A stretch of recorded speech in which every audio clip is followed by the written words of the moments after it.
एक साल तो स्ट्रेस में गया, फ्रस्ट्रेशन। जब घर आया फ्रस्ट्रेशन, एक साल गया। उसके बाद मतलब थोड़ा बहुत जानता था मैं बागवानी के बारे में। रूस्टॉक में मेन रूल है ट्रेनिंग और प्रूनिंग का, कि लीडर जो हमारा है उससे मतलब जो ये फैदर है उससे 30-40% मोटा नहीं होना चाहिए फैदर। डिलीशियस में 2 आंख आगे, तो मतलब कितनी आंख पर? 2 आंख पर? दो आंख आगे। और जो गाला स्टैंड है उसमें 3 आंख आगे, बिल्कुल सीधा कट पड़ेगा, ताकि यहाँ से आइज होनी चाहिए। यहाँ पे आइज बाहर के लिए निकलेगी। डबल नोक वाली एक टूथपिक मिलती है, तो उसको हमने यहाँ पे लगाना है। क्यों लगाना है? मेरे को अच्छी लग रही है, मतलब बीमा भी है। क्या ये कंपलसरी है कि मैं इसको रिन्यूअल पे डालूं? इतना हल्का सा, ये अंदर की वुड दिखनी चाहिए, बस हो गया आपका। करूँगा हल्का, इसको छिलूंगा, बस यहाँ पे पेस्ट लगा लूंगा। जैसे आपके डिलीशियस में आते हैं ना, स्पर फॉर्मेशन होती है, ये आपके गाला में भी इतनी हो जाती है? ट्रेडिशनल में चले जो पहले से चले आ रहे हैं, इसको बोलते हैं, इसमें कितना ही लगेगा। नमस्कार दोस्तों, आज हम पहुँचे हैं गुरु ऑर्चर्ड HDP बजरा में, और यहाँ आप देख सकते हो रूटस्टॉक M7 लगाया गया है। यहाँ पर लगभग 600 से 700 प्लांट लगाए गए हैं। और इस ऑर्चर्ड के ऑनर हमारे बीच मितपरांग भगत जी। कैसे हो भाई जी? बस बढ़िया। तो यहाँ देख सकते हो आप यार, यहाँ से पूरा ब्लॉक के नीचे तक M7 का लगाया गया है। तो दोस्तों आप इस ब्लॉक को देख सकते हो। यहाँ पर भगत जी हमें बताएंगे कि ट्रेनिंग और प्रूनिंग में क्या ध्यान रखना चाहिए और क्या हम गलती करते हैं और किन गलतियों का ध्यान रखना चाहिए। तो चलिए मिलते हैं भगत जी से। तो नेगी जी, सबसे पहले तो आपका स्वागत है हमारे चैनल पर। Thank you. और सबसे पहले तो हम आपसे ये क्वेश्चन करना चाहेंगे, जब हम प्लांट लगाते हैं तो किन किन बातों का ध्यान रखना चाहिए? सबसे पहले जब हम प्लांटेशन करते हैं तो आपको ये ध्यान रखना पड़ता है कि आपका जो प्लांट का नॉर्थ साउथ का वो रखना पड़ता है प्रॉपर तरीके से। जो मेरा जो यहाँ पे ऑर्चर्ड लगा है ये नॉर्थ साउथ फेसिंग का है। अच्छा, ठीक है। और इसमें हम जब गड्ढा करते हैं तो प्रॉपर तरीके से, चलो ये तो 5 फीट में है गड्ढा, मैंने तो इस बार 1.5-2 फुट का किया था इसमें गड्ढा। तो उसके बाद जो मेन रोल रहता है, मैंने एक सिनेरियो बनाया था इसमें, माइको राजा का सिनेरियो बनाया था, और 10 किलो मिट्टी, 10 किलो गोबर, और इसमें वो मिट्टी का वो लगा के, लीप लगा के, आपका जो मेरे पास तो प्लांट नहीं है अवेलेबल अभी, तो जो जड़ है उसको डिप करना है। जब डिप कर दिया उसमें थोड़ा सा आपने जो मेरा तो ग्राफ्टिंग यूनियन यहाँ पे थोड़ा सा जो ये है, ये थोड़ा सा दब गया है, ये दबना नहीं चाहिए, ये 4 से 5 इंच ऊपर रहना चाहिए जी। ये इन बातों का ध्यान रखना पड़ता है जब आप मतलब प्लांटेशन करते हैं। छोटी छोटी बातों का ध्यान रखना पड़ता है इसमें। तो जब फर्स्ट ईयर का प्लांट कट होता है तो कितने फीट में कट करना चाहिए इसका? हाँ, फर्स्ट ईयर लगाते हो, सिंगल भी प्लांट बोलो आप, चाहे फैदर वाले प्लांट बोलो आप, तो सिंगल भी प्लांट को आप कम से कम ये इतना ध्यान रखना पड़ता है कि आपका 2 फुट का करीब, मतलब ये गोटे के करीब, इससे ऊपर कट लगना चाहिए, पहला कट, ताकि थोड़ा ग्रो भी कर पाए।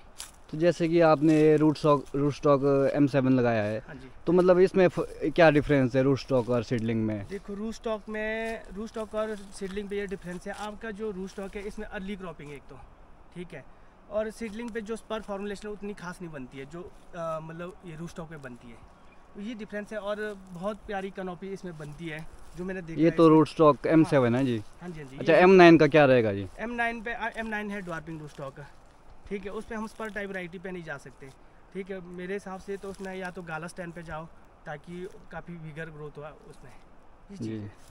अच्छा, और रूटस्टॉक में ट्रेनिंग और प्रूनिंग का क्या महत्व रहता है? देखो रूटस्टॉक में मेन रोल है ट्रेनिंग और प्रूनिंग का जी, ठीक है। मतलब ट्रेनिंग का पहला रोल है, ट्रेनिंग फर्स्ट, प्रूनिंग सेकंड, ठीक है। आप इस तरह देख सकते हैं, इसमें बहुत कम प्रूनिंग करने के लिए हल्का सा हमने क्या करना है, क्लिक इस तरह से नीचे वाले ये वाले, और ये भी देखना आपने कितना मोटा तो नहीं, आपका 30-40% लीडर से मोटा नहीं होना चाहिए। उसमें क्या कट लगेगा, आपका आँख देखना नीचे, 2 आँख, ये वाला इस तरह से, सब में हल्की सी क्लिक प्रूनिंग होगी इसमें।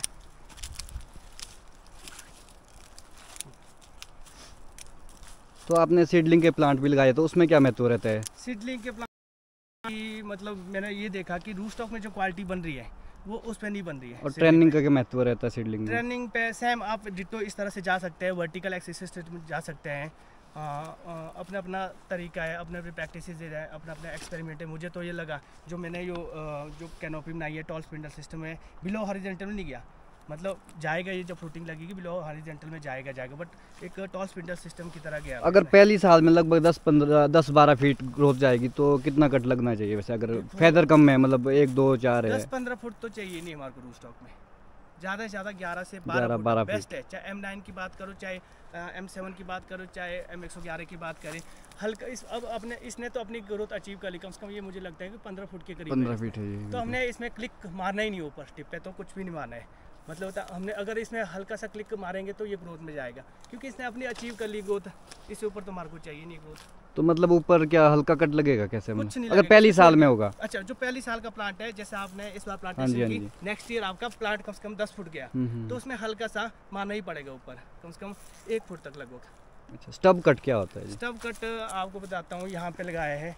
अब ये वाला देखो, ये वाला प्लांट यहाँ पे ये 30-40% हाँ जी मोटा है, तो यहाँ पे हल्का सा इसको बोलते हैं स्टब कट। अच्छा जी। ये है तो मतलब ये तो मोटे आपका जो ये- जहाँ मोटे टेने आएंगे हाँ जी, वहाँ हाँ जी, पर? मतलब आपका ये है कि लीडर जो हमारा है उससे मतलब जो ये फैदर है उससे 30-40% मोटा नहीं होना चाहिए फैदर। अच्छा जी। ये चीज़ है इसमें। और तो मैंने रिन्यूअल पे डाला। हाँ जी, हाँ मतलब जी। आप देखो अब प्रॉपर तरीके से, ये इसको बोलते हैं स्टब। जी जी जी। अब यहाँ से आंख निकलेगी, 2 आंख, डिलीशियस में 2 आंख आगे, तो मतलब और कितनी आंख पर? 2 आंख पर?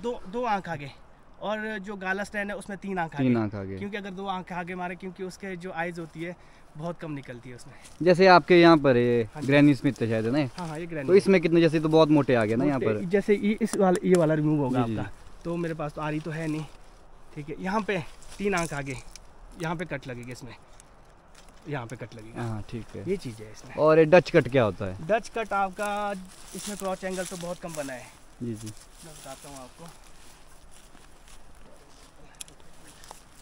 फॉर एग्जांपल ये आपका इस तरह से बना हुआ है टैनी, ठीक है, ऊपर चिमटे की तरह बिल्कुल चिपका हुआ है, तो वी शेप इसमें में। हाँ बिल्कुल ऐसा। तो इसको बोलते हैं आपका, इस तरह से सीधा कट लगाना हमने यहाँ के लिए, ठीक है, इस तरह से बिल्कुल परे के लिए, टेढ़ा कट लगेगा ये? बिल्कुल सीधा कट सीधा परे कट के लिए, ना? ताकि यहाँ से आइज होनी चाहिए, यहाँ पे आइज बाहर के लिए निकलेगी, और हमने क्या करना है, टूथपिक बेंडिंग। ये प्लांट की कैनोपी किस तरह से बनाई जाती है? देखो प्लांट की कैनोपी मैक्सिमम ये तो बना हुआ है कैनोपी, ठीक है। हमारा क्या रहता है, एक डिलीशियस में मैं जो मेरी प्रैक्टिकल और प्रैक्टिस है, एक साल में तो मैं भगाता हूँ, मैं कोई भी फैदरिंग नहीं लेता हूँ। नीचे लो फैदरिंग कोई टेंशन नहीं, मतलब आपका 2 से 3 फुट ऊपर फैदरिंग नहीं होनी चाहिए। तो मेरा ये रहता है कि 1 साल भगाओ प्लांट को, डिलीशियस को, जैसे स्कारलेट 2 है, जेरोमाइन है, रेड ब्लॉक्स है, तो मेरा रहता है पहला भगाओ प्लांट को, फिर उसके बाद आप इस पर नोचिंग करके आप फैदरिंग ले सकते हैं। मेन यही है। जैसे हमारी 1 साल की नोचिंग मिस होगी तो जैसे पुरानी नोचिंग कर सकते हैं, पुरानी कर सकते हैं, मतलब क्या जैसे मान लो यहाँ से हमारी है ना हाँ, पुराना, बिल्कुल। यहाँ से ऊपर दूसरी ग्रोथ आ गई तो अब इससे देखो नीचे। जैसे ये पुराना है, ये हाँ जी, यहाँ हाँ से तो बड़ा टफ है, हाँ जी। क्योंकि यहाँ पे डेड वो है बिल्कुल, 2 साल पुराने में सिर्फ डेड आइज होती उसमें हो है, जाएगा। वो टफ सा रहेगा, टफ सा रहेगा। टफ सा या रहेगा। पीजीआर वगैरह लगाते जो हुए? जो नोचिंग होती है, जितना आप फ्रेश जो वुड होता है ना, फ्रेश आइज, जैसे ये है ऊपर आपकी जो फ्रेश है ऊपर ये वाला, हाँ ये तो इसमें अगर नोचिंग करेंगे तो निकलेगा। फर्स्ट ईयर के अगर कट से इसमें थोड़ा सा टफ रहता है, हाँ। इसमें थोड़ा सा टफ रहता है नोचिंग करना। अच्छा, जैसे बेंडिंग वगैरह करते हैं ना ये, हाँ जी। तो उसका सही टाइम क्या रहेगा? देखो जी, बेंडिंग करने का मैंने पिछली बार जुलाई के टाइम में किया था बेंडिंग, ये चीज़ जुलाई के टाइम में किया था। आजकल भी आप कर सकते हैं, जैसे ये वाला है, इसको आप डाउन कर सकते हैं, ये वाले हल्का सा क्लिक मार के इसको आप डाउन इतना करना है, हल्का सा क्लिक मार दिया इसमें और बेंड कर दिया।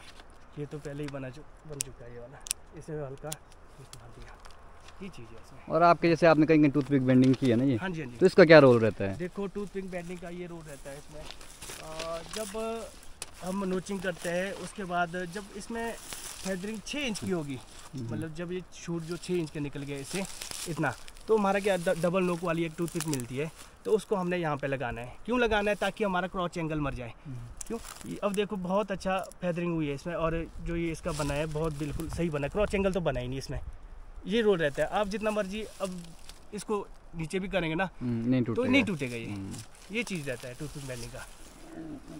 और रूट स्टॉक के लिए पानी की कितनी ज़रूरत रहती है? देखो पानी तो बहुत ज़रूरी है। सबसे पहले आप रूट स्टॉक पे अगर जा रहे हो तो आपके पास इरिगेशन के लिए या तो टैंक होना चाहिए, या तो मतलब टैंक तो होना ही चाहिए आपके पास। इरिगेशन आप ड्रिप इरिगेशन सबसे बेस्ट है, क्योंकि मेरे पास खुला पानी है तो मैं तो रैन गन से ही पानी देता हूँ, तो ये रोल रहता है इसमें।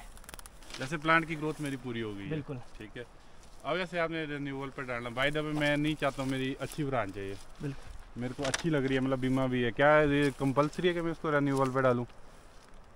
मतलब आपके कहने का मतलब ये है कि आपका जो आपने अभी काटा ना, जैसे ये काटी है, हाँ जी, इसमें मेरे को बीमा पूरा आ गया, बीमा पूरा आ गया, ठीक है। ये पूरी इससे 30-40% मोटी भी होगी। अब ये जरूरी है कि मैं इसको काटूं या फिर जैसे मैंने प्लांट की ग्रोथ पूरी ले ली? आपने फसल तो ली नहीं आपने भाई, मैं वो कर रहा हूँ, फसल ले रहा हूँ इससे। फसल लो आप उससे, अगले साल को आपने क्या करना है वो रिमूव कर देना है, ताकि आपके पास और तो होंगे आपके पास पर बने हुए, तो हमने तो फसल लेनी उससे। भाई जब मैंने प्लांट को नहीं बनाना है इससे ऊपर, जैसे 4 साल का प्लांट हो गया मेरा, 4 साल का प्लांट हो गया, तो मैं इसको क्या करूँ, रिन्यूअल पे डालूँ या फिर अगर तो आपका स्पर फॉर्मुलेशन है इसमें तब तो रहने दो, नेक्स्ट ईयर करना। अगर नहीं है तो अगर फ्रेश वुड है इस तरह से, बिल्कुल फ्रेश वुड है, तो आप मगर इसे जो लीडर है इससे मोटा ये फेदर है, तो आपको रिमूव स्टब कट करके आपको रिमूव करना पड़ेगा। एक कंपल्सरी है, मतलब कंपल्सरी है हमारे को, जितने पतले फेदर होंगे ना इसमें तो उतना बेस्ट है। पर आया होगा बिल्कुल, उसको नहीं करना, अगले साल को करो आप उसको करना ही है, क्योंकि हमने फ्रूट लेना ही लेना है अभी, हमारे को फ्रूटिंग है, मतलब हमने ये मतलब ये डेकोरेट नहीं करना हमने, हमारे को फ्रूटिंग भी चाहिए,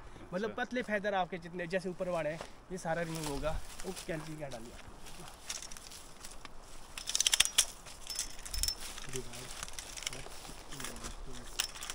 ये वाला देखो, इसको भी रिमूव करेंगे यहाँ से। ये तो जैसे पतला था ये, तो फिर इसको नहीं ऊपर देखो ना आप, इसका ये वाला देखो, ये रिमूव होगा आपका, ये वाला भी रिमूव होगा आपका।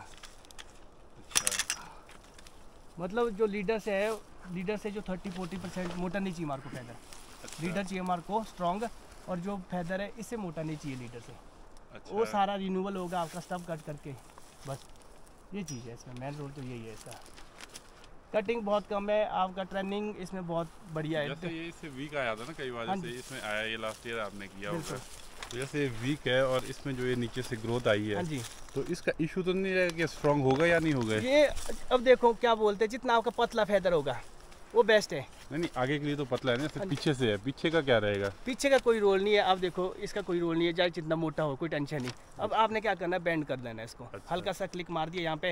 अच्छा। बस ये अब क्लिक मार के क्या होगा, इसमें आपके जितने भी ये स्लिपिंग आइज है ये स्पर फॉर्मुलेशन में आ ही जाएंगे। फॉर एग्जांपल कई बार ये ठूंठ ऐसा बना होता है, तो हमने क्या करना है, इस आइज को हल्का सा नाखून से खरोच देना है, ताकि ये वाले स्पर में डेवलप हो जाए, ताकि ये शूट में कन्वर्ट ना हो जाए। अच्छा। इसलिए हम इसको अब बेंड करूँगा, अगर तो खुला छोड़ दिया ये तो भाग जाएगा आपका। अच्छा। मोटा होगा और कंप्लीट करेगा इसको ऊपर।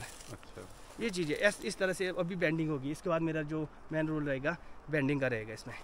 ये चीज़ ये वाली ब्रांच है, हाँ जी, कर लेनी है, मोटी होगी है कि नहीं होगी ये मोटी होगी, तो फिर आपको इसको भी रिन्यूअल पे डालना है। रिन्यूअल पे तो डालना ही पड़ेगा। आपका क्या रहेगा इसमें, जितने भी स्पर फॉर्मुलेशन होंगे, मैक्सिमम आपकी कैनोपी बढ़ चुकी है, आपके स्पर फ्रूटिंग पे मैक्सिमम आ गया, तो हर साल आपने 3 से 4 आपके जो मोटे मोटे फेदर है वो रिमूव करना पड़ेगा। नीचे वाले फेदर को नहीं छेड़ना हमने, नीचे वाले फेदर को हमने क्लिक करना है, हल्का सा क्लिक करना है, ताकि हमारी फ्रेश ग्रोथ भी चाहिए हमारे को नीचे वाले में। तो इससे कोई जैसे आप मतलब सेकंड या थर्ड ईयर आप इसमें रिन्यूअल पे डाल रहे हो, हाँ जी, जैसे कोई बीमारी का कोई खतरा तो नहीं रहता? कोई बीमारी का कोई खतरा नहीं रहता। बीमारी का खतरा तब रहता है कोई करते हैं आपके प्रूनिंग, आपका जो फ्रेश कट से भी अंदर जाते हैं। अच्छा, ठीक है, इसमें कोई भी जख्म नहीं है। आप देखो बंदे सोच रहे होंगे कि इसमें जख्म है, जो बागवान भाई है, कुछ एक लोग सोचते हैं कि जख्म है, इसमें कोई भी जख्म नहीं है। जख्म कब बनता है, अगर आप इसके नज़दीक में बिल्कुल डीप कट मारते हैं। अच्छा। बिल्कुल अंदर मारते हैं, क्योंकि जो ट्रेडिशनल प्रूनर थे कुछ एक थे, हम भी अभी लर्नर है, सीख रहे हैं। ठीक है, हमारे गुरु है अविनाश भाई की बात करूँ, अभी यूट्यूब पे उनका 3000 प्लांटेशन का ब्लॉग बना है।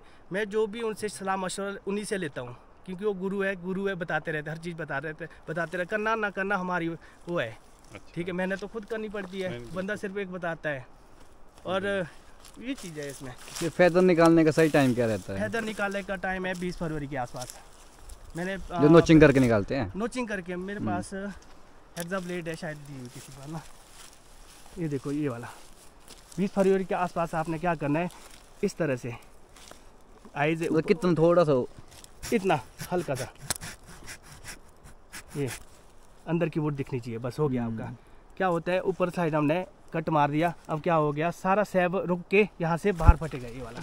तो ये कौन सी ब्लेड बोला आपने? हेक्सा ब्लेड, डबल लगाई इसमें, डबल लगाई। अच्छा, ये सही है मेरे हिसाब से, कट आपकी टाइम की बचत भी है। अच्छा। चाकू से क्या होता है, चाकू से हल्का उसमें कट नहीं लगता, बस हल्का सा इतना दे दिया, तो इसमें लगाना तो कुछ नहीं है, कुछ नहीं लगाना आपने इसमें। अच्छा, अभी कुछ नहीं लगाना। जैसे अगर 1 साल पुरानी हो, मतलब जो 2 साल पुरानी हो, उसमें कुछ पीजीआर वगैरह लगाते हैं लोग? हाँ, उसमें तो पीजीआर तो लगाना पड़ेगा। अच्छा। कई बार मतलब ऐसी नहीं निकलेगी इसमें।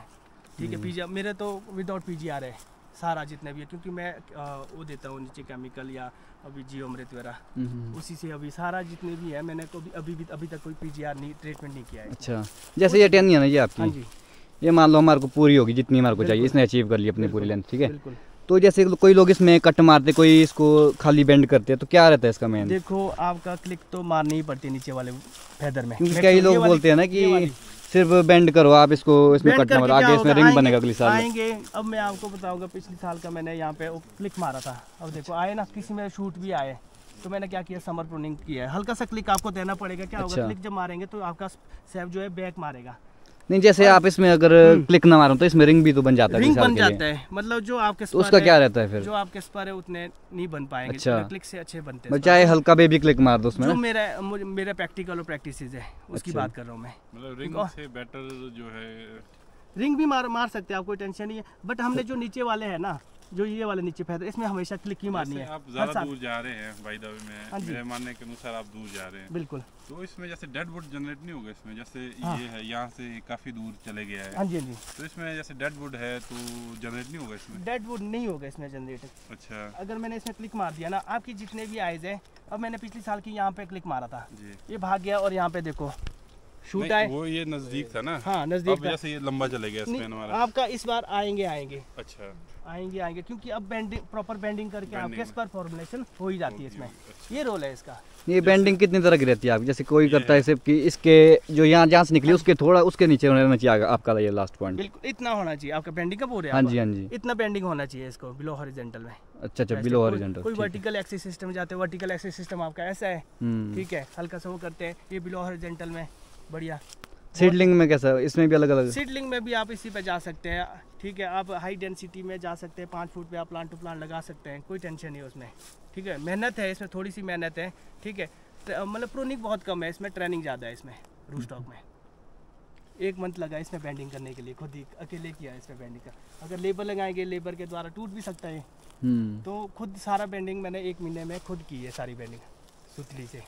ये रोल रहता है इसमें। जैसे आपका मतलब स्प्रे का क्या रहता है इसमें? स्प्रे शेड्यूल कैसा है? स्प्रे शेड्यूल देखो, टीएसओ तो मैंने इस बार मारी नहीं, एचएमओ मारूंगा मैं। अच्छा, एचएमओ कब मारते हैं? टाइट क्लस्टर पे।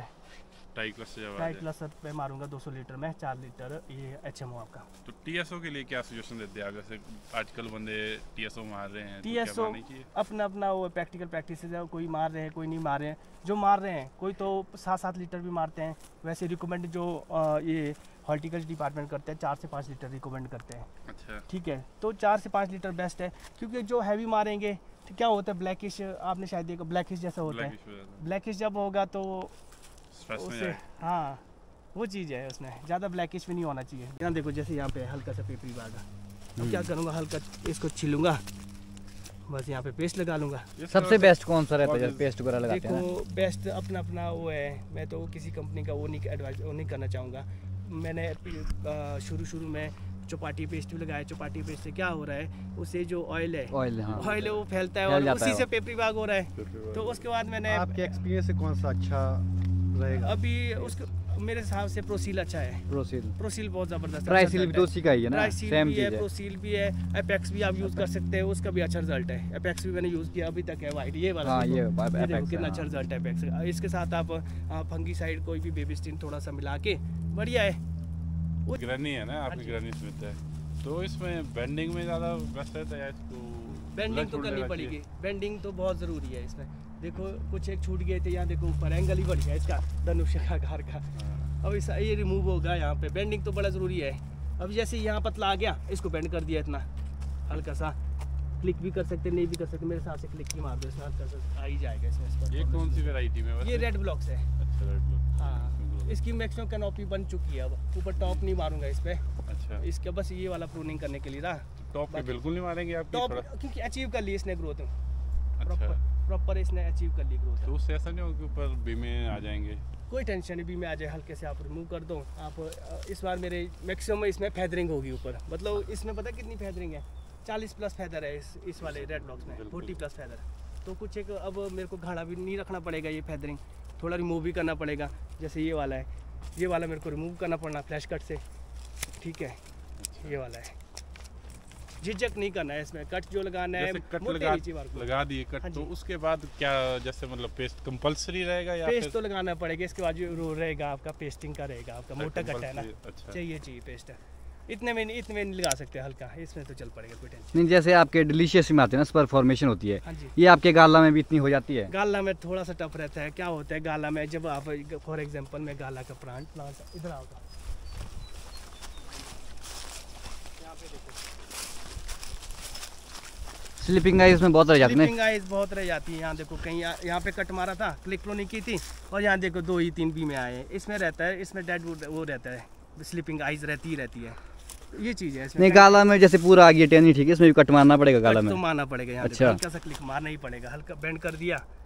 ये चीज इसमें थोड़ा सा वो रहता है, टफ सा रहता है। डिलीशियस में इतना नहीं। बाय द वे इसमें थोड़ी हैवी मार दी जाए, जैसे आपने लंबा छोड़ा है। हाँ जी, मैंने भी छोड़ा है। अगर मैं तो यहाँ से जैसे काट दूं तो पीछे हैवी मारेंगे तो क्या स्पर फॉर्मुलेशन होगी, बट ये भी भागेगा आपका। हमने नहीं भगाना, हमने क्या करना है, हल्का सा क्लिक मारना है इसमें, हल्का सा। अब इसमें नहीं मारूंगा, ऊपर जो पतले नहीं है, जैसे ये तो चलो इसमें तो मारना पड़ेगा हल्का सा, हल्का, ताकि इसमें ये बेंडिंग होगी, इसमें स्पर बनेंगे, स्पर भी बनेंगे और शूट भी भागेंगे इसमें। वो आपके ऊपर डिपेंड है, कंट्रोल करना पड़ेगा। यहाँ देखिए, यहाँ पे बना है, ये चीज़ है इसमें। ये कौन से गाला है वैसे? ये रेडलम गाला है। अच्छा, साइज थोड़ा सा वो रह रहा है इसमें, कम रह रहा है। हाँ, ये इस बार मैं करूँगा इसमें। जैसे हम 1 साल की मतलब नोचिंग छोड़ दे इसमें, मतलब भूल गए हम करना या कुछ रह गया, तो अगले साल जैसे पीजीआर करते हैं, डिलीशियस के बारे में डाल देते हैं नोचिंग में अगले साल, तो इसमें हो जाता है वैसा? करने के लिए कर सकते हैं मेरे हिसाब से। तो मैंने तो अभी तक पीजीआर ट्रीटमेंट नहीं किया नोचिंग में। नोचिंग आपका जो आइज है ना, ये वाला, तो 2 साल के फ्रेश फूड में निकालो हमेशा, बट टफ सा रहता है इसमें, टफ रहेगा ना काफी, और इसमें टफ सा रहता है। यहाँ पे अगर मारेंगे तो टफ सा रहेगा आपका, थोड़ा आपका न्यूट्रिशन का थोड़ा सा रोड रहेगा इसमें। बाकी नहीं, भाग तो जाता है, ऐसा नहीं कहीं तो भाग जाएगा आपका। अब पिछली बार यहाँ देखो नोचिंग की थी, यहाँ देखो भागा नहीं, बिल्कुल स्लीपिंग आइज रह गई ऐसी। यहाँ पे हम नोचिंग की थी, यहाँ पे नोचिंग की थी आपकी, यहाँ पे नोचिंग की थी, ऊपर नोचिंग की थी। ये है ग्रैनी, और इसमें ये दिक्कत आ रही है। आजकल ये चला है ना, गाला का ट्रेंड चला है। हाँ जी। तो क्या बोलते हैं आपकी, मतलब अगर 100% गाला पे जाए तो कौन से रूट स्टॉक पे जाना चाहिए या सीडलिंग, कैसा रहेगा? देखो आप सीडलिंग पे जाओ अच्छा है, रूट स्टॉक पे जाओ और अच्छा है। टोटल गाला पे जा सकते हैं? मतलब टोटल गाला पे आप जा सकते हैं, कोई दिक्कत नहीं। अच्छा, कोई दिक्कत नहीं, क्योंकि बोलते कि वेरिएशन आता है, तो कोई वेरिएशन नहीं है। अब फ्यूचर गाला का है, 70% आप गाला लगाओ, 30% आप डिलीशियस पे जाओ। तो जैसे गाला में कौन सी वैरायटी? गाला में आप एलिवेशन के हिसाब से जाओ। यहाँ पे जो बेस्ट, अब हमारे जो सीडलिंग पे जो रिजल्ट आ रहे हैं, रूट स्टॉक पे जो रिजल्ट आ रहे हैं, डार्क बैरन की बात करूँ तो हमारे 10 जुलाई के आसपास हार्वेस्ट करने के लिए सीडलिंग पे तैयार हो रहे हैं। और आप M9 में जाएंगे, रूट मतलब M7 में जाएंगे, M111 में जाएंगे, तो आपका जुलाई फर्स्ट वीक में हार्वेस्ट करने के लिए आएगा। तो मुझे तो लगा, जो मेरे पास सैंपल आया टॉप वर्क करके, सेम ईयर सैंपल आया, बहुत अच्छा रिजल्ट है। तो मैं सभी को यहाँ पे सजेस्ट करता हूँ कि आप डार्क बैरल पे जाओ, ज़्यादा वैरायटी की दौड़ में। जैसे रेडलम का आपका साइज़ नहीं आ रहा, आप बता रहे थे, तो रेडलम में क्या मतलब, जैसे मैंने भी कुछ एक लगाया रेडलम का लगे, तो उसमें साइज़ थोड़ा बहुत तो है, उतना नहीं, पर उतना नहीं आ पा रहा है। वो मांगता है इरिगेशन में, तब बन जाएगा आपका साइज हमारे, क्योंकि मेरा रैन गन से चलता है। कई बार पानी भी नहीं मिलता है जून में। अच्छा नेगी जी, एक बात और बताओ आप हमें, जो ये सिंगल लीडर पर जा रहे हैं इसका क्या महत्व है सबसे? देखो जैसे कई तो उस ट्रेडिशनल में चले, जो पहले से चले आ रहे हैं, इसको बोलते हैं इसमें कितना ही लगेगा? अच्छा, मतलब लोगों के मन में क्या आशंका है? अब देखो, हाँ, इतना सा प्लांट है, इसमें कितना ही मिल जाएगा? कोई भी मतलब पहले जो जाते थे, हम रॉयल पे जाते थे, ठीक है, कम से कम 15 फुट डिस्टेंस रखते थे, 20 फुट 15 फुट डिस्टेंस रखते थे। हाँ जी, हाँ जी, ठीक है। अब क्या हो गया, हाई डेंसिटी में, अब देखो प्लांट मैंने क्या किया, हाई डेंसिटी में 5 फुट भी, प्लांट टू प्लांट 5 फुट रखा है इसमें। अब देखो बहुत बड़ी जगह है, कम जगह में ज़्यादा से ज़्यादा फसल लेना है हमने, कम जगह में। तो अब देखो, ये जब फुल मैच्योरिटी भी आएगा, इस बार मेरे को लगता है कि इसमें 530 थर्ड वो चला हुआ है इसमें, थर्ड लीप। तो अब फोर्थ लीप में इसमें मैक्सिमम है, तो कहीं ना कहीं 5 से 10 किलो सेब लग ही जाएगा इसमें। तो जब ये फुल मैच्योरिटी पे आएगा, ये प्लांट ही कम से कम 25 से 30 किलो सेब देगा। अगर आपका 3 गिफ्ट पे एक पेड़ दे देता है, तो कम से कम हमारा यहाँ जैसे पहले लगाते थे ना कि 12-12 फीट में हाँ जी एक प्लांट, तो इसमें कितने लग रहे हैं आपके उस दायरे में, कितने प्लांट्स लग रहे हैं आपके? अगर मैं 500-600 की प्लांटेशन है रूस्टॉक की, अगर यहाँ पे रॉयल की बात करूँ तो यहाँ पे कम से कम 100 के करीब नहीं आने थे। तो अब देखो यहाँ पे मैंने 500-600 तो रॉयल के 100 प्लांट्स कितना निकाल देते हैं फिर भी? रॉयल का तो ऐसा है, अब प्लांटेशन करेंगे रॉयल का उतना नहीं बन पाता है प्लांट। अच्छा ठीक है, अब क्या चल पड़ा, हाई डेंसिटी का चल पड़ा है, कम जगह में आप ज़्यादा से ज़्यादा प्रोटेक्शन लो। ठीक है, अब यही आपको अगर 2 गिफ्ट पैक भी अगर दे रहा है, मान लो 1 गिफ्ट पैक भी आपको दे रहा है 10 किलो दे रहा है, तो यहाँ का क्या रेट है, यहाँ पे आपका 1500 से 2000 तक आपका क्वालिटी का रेट मिल जाएगा। अगर आपका 2000 का एक पेड़ दे देता है तो आप खुद सोचो कितना है। उसमें तो कलर भी शायद थोड़ा कम रहता है, कलर कम रहता है उसमें, और इसमें प्रॉपर आपका क्या होता है, सन पेनिट्रेशन प्रॉपर तरीके से 70-80% काम रहता है सन पेनिट्रेशन का, 20% रहता है न्यूट्रिशन का। अब देखो प्रॉपर तरीके से जब बैंड होगा, अब सिंगल दाना रखेंगे, 5 दाने लगते हैं एक उस पे स्पर पे, ये वाले पे। ठीक है, मैंने क्या करना है, एक ही फ्रूट रखना है इसमें। जहाँ 300 दाने है वहाँ 150 रखना है। दिल तो रखना पड़ेगा, जिगर तो रखना पड़ेगा, वो चीज़ है इसमें, ताकि प्लांट की आपकी एज भी बढ़े। ठीक है, आपका प्लांट भी स्वस्थ रहेगा, बम्पर क्रॉप लेंगे प्लांट भी मर जाएगा, ये है इसमें। आप बागवान भाइयों क्या एडवाइस करना चाहते हैं? देखो मैं जितने भी बागवान भाई है, यूथ है, कोई सीखने वाले हैं, उनको तो मैं यही कहूँगा कि आप अब इसमें बागवानी में बढ़ चढ़ कर भाग लें। हम भी अभी ज़्यादा तो टाइम नहीं हुआ, अभी 3 साल हुई काम करते करते, मतलब हम भी अभी सीख रहे हैं, लर्नर है, मतलब छोटों से भी सीखते हैं, बड़ों से भी सीखते हैं, अभी भी सीख रहे हैं। सर्वगुण संपन्न तो कोई नहीं होता है। तो मैं ये यूथ को यही कहना चाहूँगा कि आप इसकी ओर अग्रसर बढ़ें। ठीक है, और नॉलेज लो, और इस चीज़ में बागवानी में सबसे पहले मेरे हिसाब से तो डीपली नहीं जाओ इस चीज़ में, तब आप रूस्टॉक पे आप जा सकते हैं। अदरवाइज़ मेरे हिसाब से कुछ नहीं। कई लोग फेल भी हुए हैं, फेलियर बहुत हुए हैं बंदे।